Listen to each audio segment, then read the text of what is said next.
make sure that when you grow your list, that you're able to have enough information about them that you can not only send that blast to everyone, but you can send targeted messaging to those people on your list. So let's talk about growing your list. Easiest way is to import existing contacts. Well, where am I going to find those contacts? I'm going to buy a list. No, no, no, no, no. That's the easiest way to get yourself put in the junk mail folder. So importing existing contacts means people that you've not only connected with, but those that you have permission to email marketing messaging. And so when you go to a conference, for example, you pick up that stack of business cards, you come home, you plug them all into Mailchimp. It's always best practices to create that permission request. And so sending them a one-time email that says, hey, we met at XYZ conference. Oh, by the way, put that in your targeting and your segmenting. We would like to send you emails. Here's what to expect. Because many times when people give you their card, whether it's at a conference or just out and about, they don't necessarily expect that they're going to be put on your email list, especially if you mail them daily or even weekly. So you want to make sure that you get that opt-in permission. So, if you're interested in getting once a week emails, once a month emails, whatever, set that expectation. Here's what I'm sending. Here's what you'll get out of it, because we're always looking at it from the marketing perspective of what's in it for me as a client. And here's what you will have as far as responsibility. And so that responsibility is, we want you to open our emails and we want you to click on them and engage with us. So getting that opt-in permission for all contacts is really important, and keeping that list clean and updated. What do I mean by that? When you get those stacks of business cards, sometimes I know everybody has a habit of leaving them in a drawer until you get around to it, and sometimes that could be weeks, months, years. And so by putting them in at a later date, they may have already moved on to a different job or have a different email address. And so making sure that your list is clean and updated is really important. So we've imported those existing contacts. Those are people who have already given you permission. Those are people who are your customers, and you've gone through that, the opt-in perspective. Other ways to build your list would be through sign-up forms from your website, or to use Mailchimp's landing page builder to create a landing page to send people to. And then you can also collect emails at events with the Mailchimp Subscribe app, rather than sticking through lots of business cards and having to manually type them in and hope you got it right. From a segmentation perspective, you can see in this example, we've got a list size, and they have tags, and they can have more than one tag. But this one, for example, is a local customer. And so local here to me in Southwest Florida is going to be, customers that I can potentially go to their office or, visit them in person, rather than somebody that, say, we have clients in the Netherlands and Spain and Singapore. It's a little bit more difficult to send them an email that would say, hey, let's meet up for lunch. It gets a little challenging that way. Other ways to potentially segment your email list is based on demographics. Age is a tough one, but location for sure is one way to figure it out. And it could be something as simple as US and non-US. And that goes to the laws that are impacted when you send emails outside of the US. Anybody got a non-US, a large portion or a sizable portion of non-US clients on their list? I'm not seeing anything in the chat, so I'm assuming that's a no. But in the US, we have CAN-SPAM, which is the kind of the US law that is not a Hormel product that you fry up in a pan, but it is a law that tells you the rules guiding how you can send to people. In Canada, they have a similar law called Castle. In the European Union, there's some safe harbor acts that you have to work around. And so just remember that all of your email marketing messaging needs to be sent to those in the US to CAN spam compliant methodologies. And so that's why location is really important from a segmentation criteria. Purchase history. So if you've got people who are purchasing things from you online or offline, and you can pass that information back and forth from your CRM, your customer relations management system, whether that's HubSpot or Salesforce or anything like that, that purchase history is important too to segment things. If they've never purchased from you before, you want to maybe send them a little bit more of a nurturing email that gets them kind of through that, should I buy from you phase. And if they've purchased from you before, sometimes it's a repurchase or a cross sell or an upsell. We've got other things that you might want to purchase. And then if they've purchased multiple times, then you can, send them a reactivation campaign. Maybe they haven't bought in a while and you want to reach out, or maybe that you want them to kind of share with their friends. And so many companies do this in the form of discounts. So, if you get a friend to buy from us, they'll get 20% off and you'll get an extra coupon for 20% off or dollars or whatever. So purchase history is a great way to segment your email list. From an engagement level perspective, what I mean by that is, have they opened your emails? If you're sending on a weekly basis and they haven't opened your emails in 60, 90 days, if you send them on a weekly basis and they open for months at a time and then they skip one, no big deal. They're still engaged. They might be on vacation for a week or two, but if you've sent them, multiple emails over the course of several months, you really want to make sure that they're still engaged. And so that may trigger, that engagement level that says nobody's open, nobody's clicked. That may trigger a drip campaign or a re-engagement campaign that will potentially move them out of your audience or list into another audience. Interests and preferences. We have one client they sell flags that go on top of a mountain. So I've climbed up a mountain and I've planted the flag, and the flag says, hey, this is however many feet, whatever. Their interest obviously is hiking, but their preferences may be international hiking or US hiking or things like that. So those interests and preferences, when I've got a new international mountain that I've created a flag for, or when I have a shirt for that, I've summited Everest type shirt or, things like that, using those segments in your list based on the tags help you reach the specific customer who would be a great fit for your offer.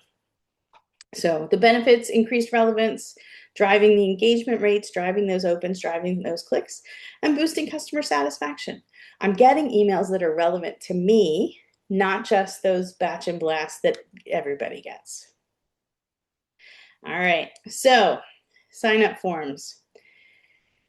I have a client who's a new client, but they're a B2B client, and they have a Salesforce backend. And in their Salesforce backend, in order for their salespeople to reach out to someone, they need to know the email address. Okay, that's an easy one. The first name and the last name. Oh, okay, like you're still getting a lot of information. They want to know the country and the telephone number and the best time to contact and what product in particular are they interested. They want to know all of that. So now it's a warm lead for their sales team. Well, that's great, but to get people to fill out all of that information to sign up for a newsletter before they even know who you are is a really tough ask. And so keeping it simple is kind of the easiest thing. The least number of fields that you can ask someone to fill out really makes it a higher likelihood that you're going to get people to sign up. It's tough enough to get people to give you their email address because they're afraid that you're going to spam them and sell their names in a list somewhere. But to have that, you know, here's, sign up for our newsletter and get the latest product updates, exclusive discounts, and more. Wait, you're going to give me money off? Here's my email address. It's again looking at it from the client perspective of what's in it for me. I'm going to get those discounts. You can have my email. Using that clear call to action, that CTA, call to action of sign up at the bottom of this sign up form, it tells me exactly what I'm doing. I'm signing up for the newsletter. If it just said click here, you're like, what am I clicking here about? So make sure you use that clear call to action on any of your sign up forms. Offer value. I'm giving you an exclusive discount. They're going to sign up. Optimize for mobile. So this one's a nice and easy, clean one, whether you're on mobile or desktop. But the thing to remember is that so many people these days have this attached to their hand, and they're not going to wait until they get somewhere, that they've got their laptop or their desktop. They're going to be typing it in here. Again, the more things that you ask for, the more difficult it is for them to enter in. Kind of conversely, if you've got your contact information saved on your phone, and we find this happens a lot, especially in our B2B clients, if you've got those people signed up and all of a sudden you're getting a lot of Gmail accounts and you're like, what in the world is going on? Why is this potential B2B lead showing up with the Gmail? We're just going to throw that out because it can't be the right person that, is looking from this manufacturing company, can it? Well, it can, because if they're doing it on their phone and they put in their, and it says autofill, and you're like, yes, just autofill it. Many times, more often than not, that autofill information will be their personal home email address rather than their corporate email address. So make sure that you're optimizing for mobile to make it easy for them to manually fill in rather than sucking in that Gmail. And test and iterate. So, does a black button work better than a green button? Does the rounded corners work better? Can I show it from a design perspective so that something's popping? A/B testing is a great way to find out what works. And this is not just with the sign-up forms, but with all of your email marketing. Pop-up forms. So you'll note that there were some legacy pop-up forms within your Mailchimp account. And if you've done it for a little bit of time, you may have a pop-up in your Mailchimp account that says your legacy pop-up forms have been disabled. It's a reminder to go back in and do that. What do I mean by the pop-up forms? Well, when I come onto a site, more often than not these days, I get a little pop-up that says, sign up for our email, whatever, whatever, whatever. Timing is crucial.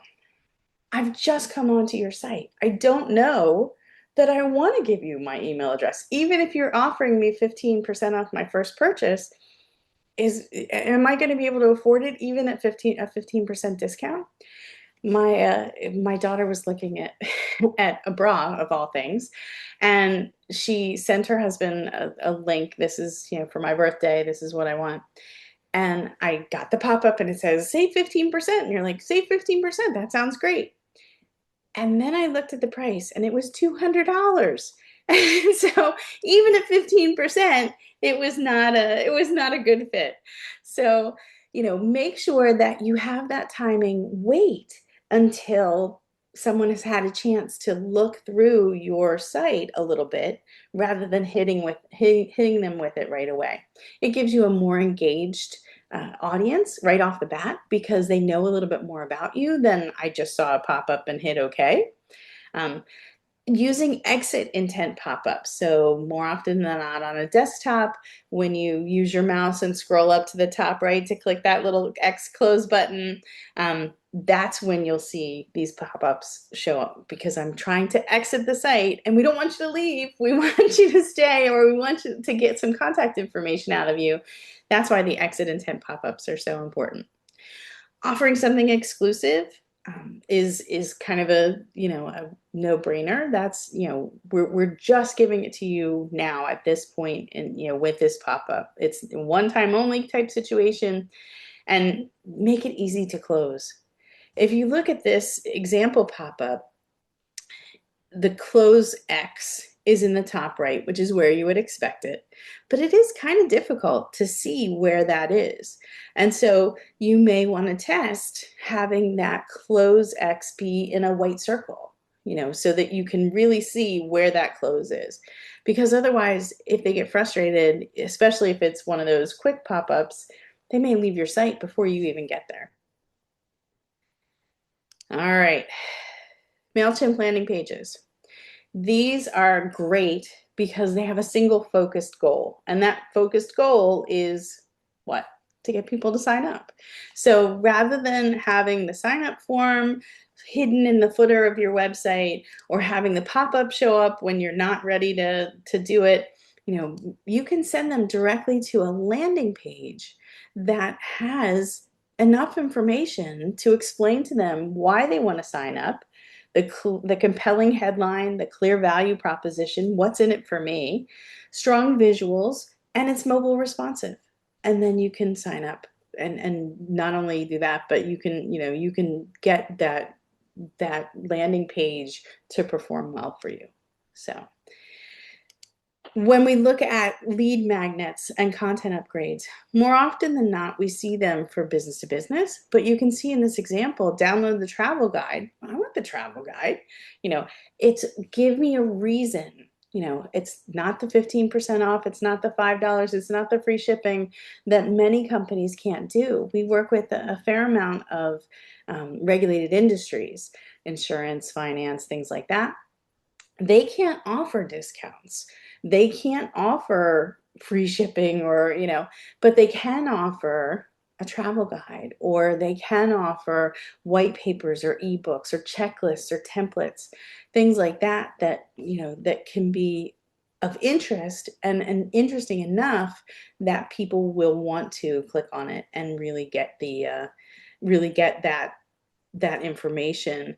Um, we had a client back in the day who had a free giveaway, and this is way back in the day. I'm that old, that we were giving away a free cassette tape, and it was an audio cassette that walked them through. This was for a birthing center, and so it walked them through kind of a relaxation mindset type situation. And so all you had to do was, give your contact information, and to get this free sample of this. And it was a location based in the Baltimore, Washington, D.C. area. And all of a sudden, we started getting thousands of email requests for this cassette tape from all over the world. And what had happened was their link got published on a site called Freebie Jungle. And so they were just looking for the free trial. They just wanted the free cassette. They had no intention of ever coming to this birthing center. But use that thought process and think about what's important to your clients and what's important to your business when you look at free trials and samples as offers for those lead magnets. Obviously, the exclusive content or discounts is an easy no-brainer. And webinars are video series. Many times you'll get an email about signing up for a webinar. And we find that the webinars are great because you can repurpose that content. So yes, I do have to kind of create the script for the webinar, and I have to do it, but it's one huge piece of content that then you can break down into little pieces, and now you can publish that webinar and the transcript on your website, so you get the SEO or the AIO or GO or SAIO value from online search and online AI optimization. Then you can also send out multiple emails about little parts of that follow up on a portion of the webinar. You can also use that same content and repurpose it for social media. Take a 5, 10, 30-second clip and put it on social media. You can also take that webinar and put it into your YouTube channel, similar to what William's going to be doing with this webinar afterwards. So webinars are great in that you have, yes, you do have one big main campaign, but you can repurpose it for content across multiple channels for the entire quarter, if you will, or for an extended period of time. So great opportunities there as well. Using social media for list growth. Promote your newsletter on all platforms. It's kind of tough on Instagram because of the link clicking, but in your link in bio, you can certainly use a link to sign up for our newsletter, especially if you use something like Linktree that will show multiple links in that link in bio. Use pinned posts. You can pin them on almost every social media channel out there. TikTok's an easy one, but run social media contests. Remember that there are 3 parts to a contest that makes it not a lottery, and that's price, chance, and consideration. And so the consideration part is if you make them pay anything, then it's now a lottery. So when you buy a lottery ticket, it costs you money. The chance is that you have you and everyone else who enters has a chance to win, and the prize is whatever it is that you're giving away. So if you have those 3 things, prize, chance, and consideration, you're running a lottery and not a contest. And so you don't want to do that because there are rules and regulations around lotteries or sweepstakes that could get you into a lot of trouble. So the easiest way is if you have a contest, don't make anybody pay anything for it. Don't make them buy anything. Don't make them, give you any money. All of that makes it a little bit more easier from a compliance standpoint to run those social media contests. Leverage Instagram and Facebook stories. That's a no-brainer. Putting in the story in your reels or in your stories once every month or so is a great way to get those newsletter signups. And use social proof. Social proof would be things like,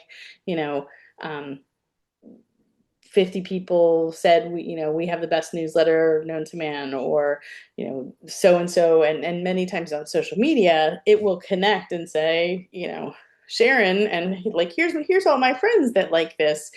Here's all my friends that like this post that talks about signing up for the newsletter, or have those user generated content, have those people have a reason to comment on your post that says I signed up to the newsletter and get great value out of it. Contest and giveaway. We talked about this a little bit, prize, chance, and consideration. So make sure it's not a lottery. You can't have more than 2 of those 3 things. Choose prizes that attract your ideal audience. That Freebie Jungle offer for a meditation tape really was kind of broader than the Baltimore metro area birthing center meant for it to be. Make an email sign up a requirement for entry. You do also have to give more often than not a physical mailing address in your contest rules. But email sign up is certainly the easiest way to sign up. And then use Mailchimp's integrations with contest apps. There are plenty of them that can be easily used. Promote it across multiple channels. And hey, follow up with non-winners. Certainly you're going to follow up with the winner and say you won and here's how to collect your prize. But if you haven't won, maybe sometimes they're entered into a second chance drawing, or they get a special discount or a special thing that's not as good as the major prize, but does give you a reason to continue to communicate with them. Again, something that's important to the customer as well as something that's easy for your business to provide. And then maintaining list health. When you see your campaign is less than 50% of that industry average, in this case, it's the unsubscribe rate. So if my unsubscribes are 50% of what the industry average is, I'm doing a good job. If my unsubscribes are 50% more, then that's a problem. And then if you look at your click-through rates and your click-through rate is 50% less, think about what you have in your email that people can click on. So, make sure that you're doing that regular list cleaning. If you see someone hasn't opened or hasn't clicked for a while, reach out to them, do those re-engagement campaigns, give them an easy unsubscribe process. And here's why. You're like, wait, Sharon, you just told me like you want me to grow my list. Here's why. Would you rather have them click that big old prominent honkin' unsubscribe button on your email, or would you rather have them click this is spam, which when they click this is spam and a bunch of other people click this is spam, now instead of going to your inbox from a deliverability perspective, it now goes into the junk mail folder. Or if it's bad enough, it doesn't go anywhere at all. You don't see it in your junk mail, you don't see it in your inbox. Those customers who have signed up won't get it if enough people say this is junk. So make that unsubscribe process easy. Yes, there's certainly a link at the bottom that's required by CAN-SPAM, but you may want to make it a little bit more prominent.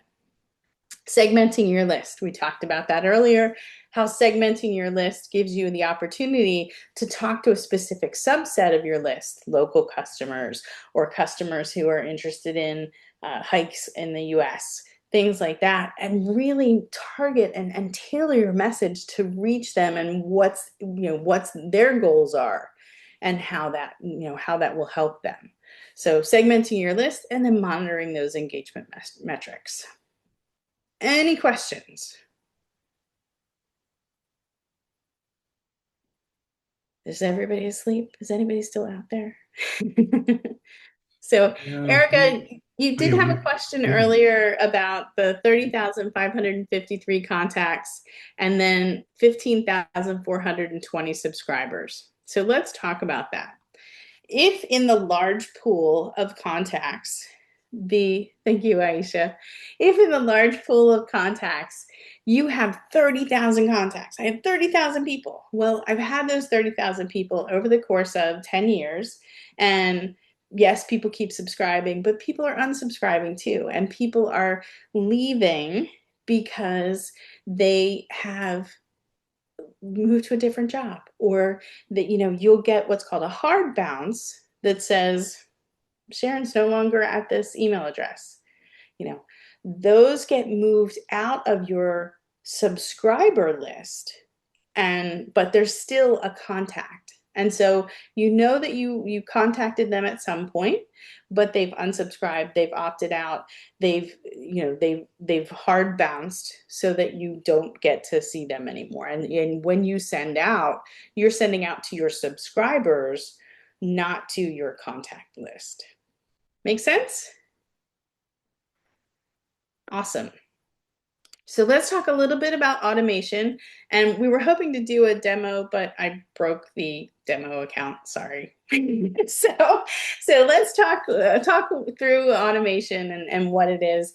Everybody these days, when you think automation, you're like AI and done.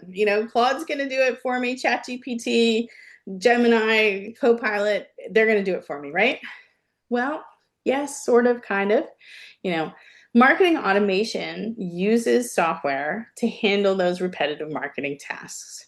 That helps you give personalized, timely communications. And what do I mean by that? Well, it gives you, from the marketer's perspective, you've got some time savings, because now I don't have to remember to send this email out every 5 minutes. It does it for me. The automation in Mailchimp will allow me to do that. It also reduces that human error, because we've all been to that point and we've all gotten those emails, and hopefully we haven't all sent those emails where you're like, oh no, I just hit send and it's the wrong email. It's next week's email, or it's got a typo in it, or whatever. Having that automation set up so that Mailchimp does it for you allows you to kind of get that reduction in human error. Personalization at scale. So how many times you get an email that says, Dear Sharon? Okay, that's personalization, kind of. What I'm talking about is, I'll be in Southwest Florida this week and would love to meet up for lunch. That's a much more personalized experience that I can use based on that tag and segmentation that I put from a location perspective. or I'll be presenting on email marketing at the Mailchimp office hours. Again, it's more specific. Whereas if my entire list includes not just email marketing, but search engine optimization or paid search or social media or analytics, all of those things are something that I could send out in my email. But if people I know are interested in social media, then I'm not going to send them something that says I'm talking about email marketing.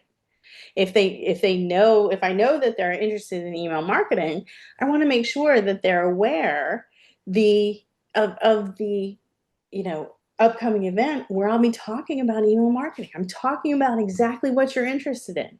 So personalization at scale makes things a lot easier, and it improves efficiency. The welcome series blueprint.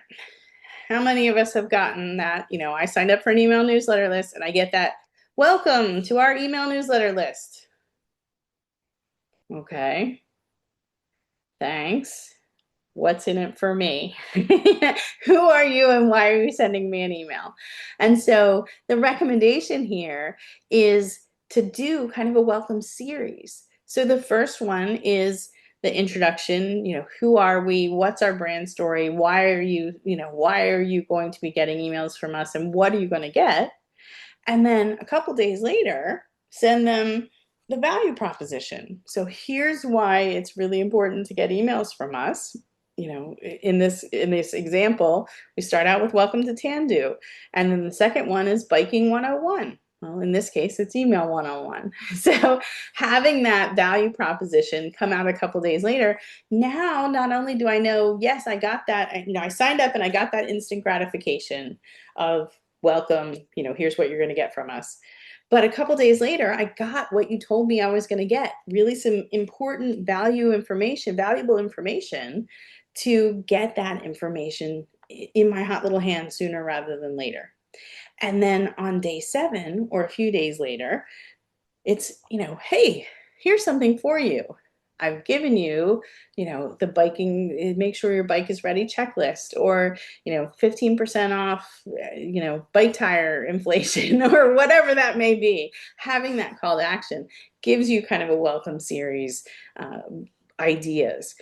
Other things that we've seen in a welcome series is, like I had kind of said before, the first thing is, thank you for signing up. Okay, thanks. Here's what to expect from us. And here are other ways that you can connect. You can connect on social media. You can, and then a couple days later, it's, we want to make sure that here are all the products that we sell. Here are all the services that we offer. And then a couple days later, it's, would you like to meet with our salesperson and get whatever? Because nobody wants to meet with a salesperson, let's be honest. They just want to find out what's in it for me. If you meet with the salesperson, then you'll get XYZ. If you go to our website today, you'll get this downloadable checklist of whatever. Whatever that call to action is, that's something for you, is a great way to, to kind of round out this welcome series. And the nice thing about it is you can set it up so that it's automated, so that you don't have to remember every day to check the list to see who the new subscribers are and to send out the list to the new subscribers. It automatically does it. And it automatically knows, hey, it's been 3 days, so I now need to send out email 2. Hey, it's been a week, now I need to send out email 3. Those types of situations are really great. Again, it's a time saving. It's one less thing you have to worry about, because we've all got a lot on our plates. And if we can automate it so that the Mailchimp, the email service provider, does it for us, all the better. We set it and forget it. We set it one time and we forget it until monthly reporting time comes around, or even weekly reporting, depending on how big your list is. So you want to make sure that you are checking to make sure, because if all of a sudden everybody starts unsubscribing on email too, we need to consider that messaging, consider what that message is, and whether it's relevant or not. Birthday and anniversary campaigns. I saw somebody post on LinkedIn the other day and they said, Today's my birthday, which means I will now get for the next 24 hours emails from every company that I have ever given my birthday to, offering me best wishes or discounts or whatever, and I'll never hear from them again until next year. So yes, it is certainly a great thing to celebrate. But remember, don't just use that birthday as a time to celebrate. Maybe sometimes it's the half birthday, 6 months later after their birthday. And again, you can set this up so that when you know when that birthday is, if that's in part of the fields of your email marketing list, it'll automatically trigger this automation campaign that sends it out on the half birthday, or that sends it out, it's been a month since your birthday, hope you're still celebrating, and da da da da. It kind of lets them know that, hey, they know enough about me to know that I don't just want every single email. And one of the things that that an example of this is for some of our nonprofit clients. And everybody, who hasn't heard of Giving Tuesday? And it's the Tuesday after Thanksgiving. And that Giving Tuesday campaign, every single nonprofit in the world asks for money on those dates. Hey, it's Giving Tuesday, give us your money. So if we tell our clients, don't bother. And it's the same way with birthday campaigns. If every single company that you're talking to or that you've ever given your birthday to asks for information or offers you a discount on the same day, you're now one of a crowd. If you send them a month later, it's been a month since your birthday, how many people have gotten it's been a month later emails? Not very many, if any. And so you're now standing out in their inbox rather than being one of a crowd.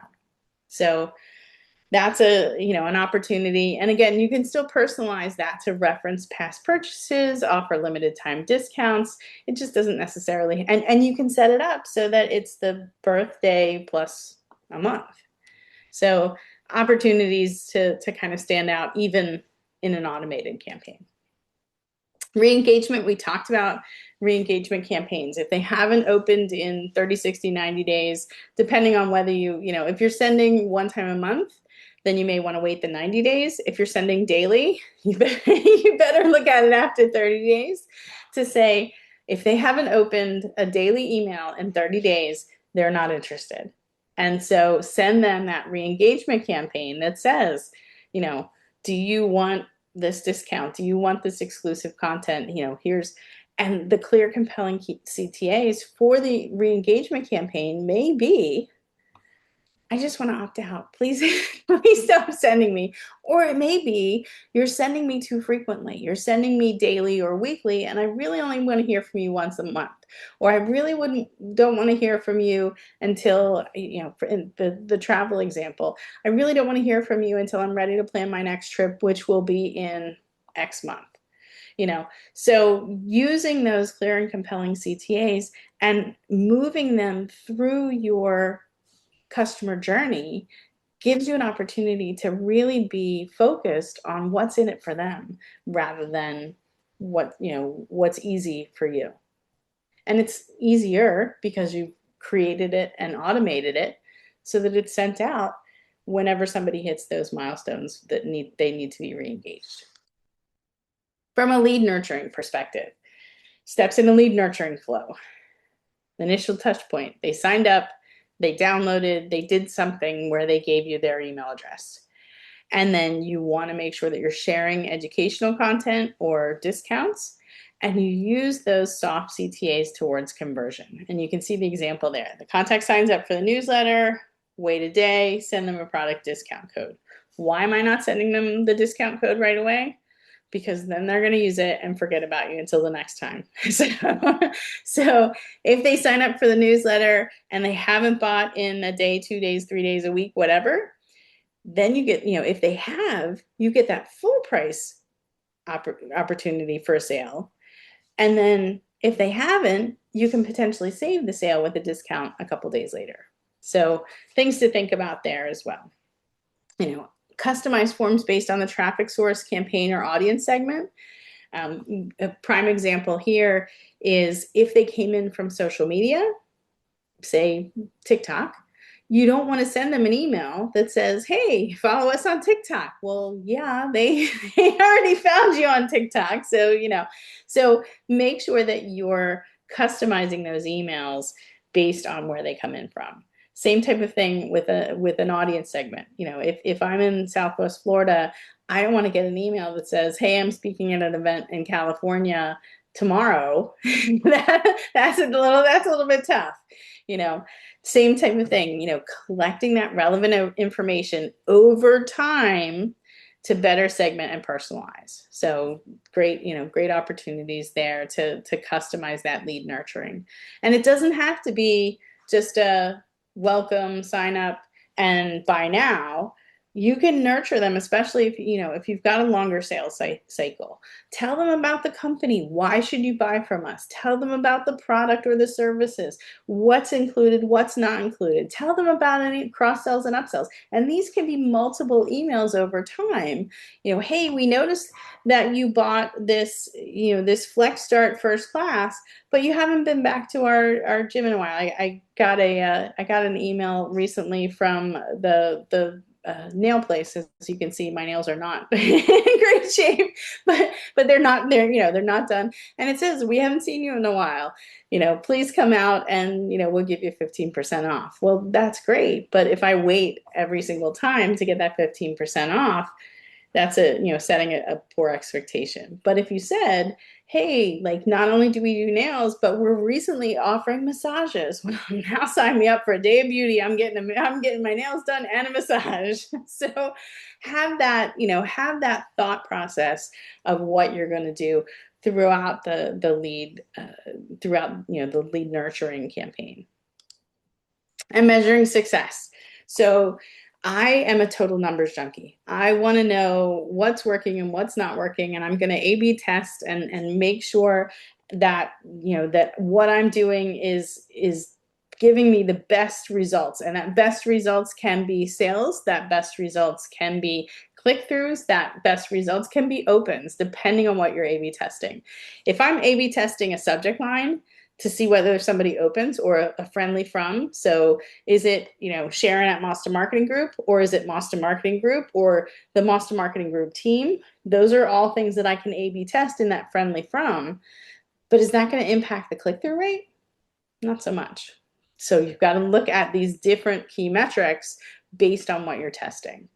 And then ultimately, the idea is to track that revenue from those campaigns and look and see, is the revenue tracking from the automation campaigns better than the one-off emails, or vice versa? I have a client who sends out emails on a regular basis. They do the lead nurturing campaigns and everything else. And they occasionally will send out a holiday email. And they're a travel company. And they sent out an email for Earth Day. And this was probably 2 years ago. And it just was a picture of the earth, and it was, as you travel across the earth, we're thinking about you. There was the call and it just had a link to the website. There was no strong call to action. Like everything that we tell you in these webinars, it went against everything. It was just kind of a, like, we're feeling earthy kind of feel good email. It actually had the highest click-through rate and the highest ultimately revenue generation of any of the email campaigns that sent that year. So measure that success and see what works, because the things that sometimes go against the email marketing rules sometimes perform the best. Oh, other things to measure, not just the open rates and the click-through rates. One of the things that Mailchimp does really well is once you've sent something to someone on a regular basis, they can give you what's called send time optimization. And that send time optimization says, I know that you want to send this HR Minute email out on Thursdays at 2:00. But if you were to send it out when they're most likely to open, which may be Friday morning at 6 a.m., we can do that too. and look and see whether your campaigns that you send out at a specific time are performing better or worse than the ones that you use the send time optimization for. You may be surprised at when the send time optimization, when that optimal send time is. We have we have a client who's again a B2B client, and they sent out emails, and they did a 24-hour test, and so they sent out. They had a very large list, similar to Erica's list, where they had a large enough list that they could send a portion of their list every single hour, 24 hours a day, 7 days a week, and to see when people optimized, got the biggest bang for their buck. This was, kind of send time optimization, but to give me an idea of when I need to create the content to get the optimal send time.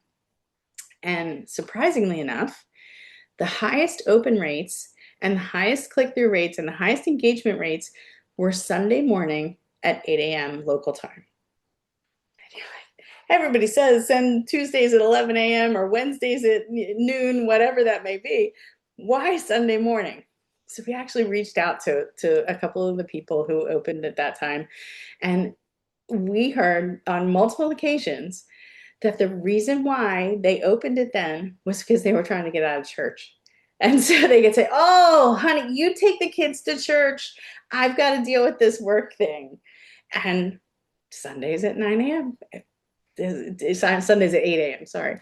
So think about, breaking the rules and testing things that, but use those correct success measures to make sure that everything's going on. So do personalize the emails, regularly review and optimize the workflows, test different timings and contents. Don't over automate. We don't want to send them an email every single day as an automation for 365 days a year. We want to be able to allow in, hey, that like there's a current event going on that might be of interest. And we want to be able to have those one-off emails in addition to the automation. Too many emails can lead to unsubscribes. And don't ignore the performance data. That Sunday 8 a.m. is a really great time for certain lists, but maybe not for yours. So adjust your workflows based on the results. Any questions? So I'm glad to hear some positive feedbacks in the chat. Thank you so much.